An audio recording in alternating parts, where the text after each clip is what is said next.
Recurring conflicts like farmer-herder clashes, communal violence and bandit attacks, particularly in Nigeria's Benue State, with attacks targeting villages, farmers, causing deaths and displacement, is the reason for this gathering.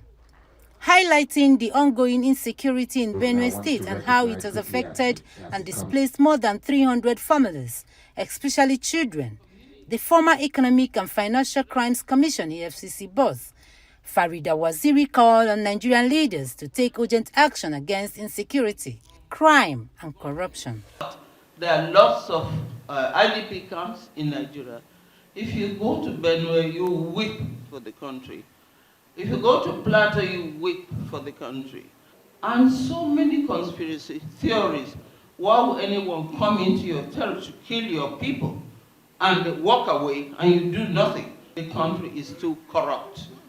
The corruption is the root cause of this. Why would you kidnap a child and ask for ransom? Confidence in leadership across the group had raised a question mark on the ability of democracy to deliver on good governance, the ability of the rule of law to deliver on the quality of all. Also on that thread are the quality of humanity, sovereignty of nations, and indeed the concept of free society for all. You want to ride this train of transformation, but if you want to do that, you have to have a willingness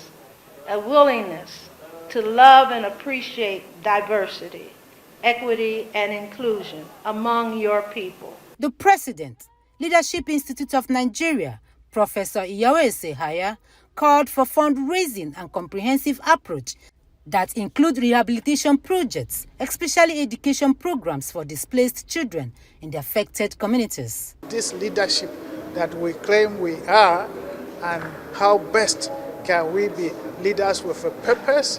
How best can we, in whatever position we have, not waiting to be given a position in government before we can act and impact our community, beginning from our families to our communities, to the nation in general. If the schools can't open, how do we get education to them? And so that's what we're working on and raising these funds to see that if we can get any form of learning, whatever form, if it's through video, if it's through getting volunteers as teachers who will be in that community, also train the trainers.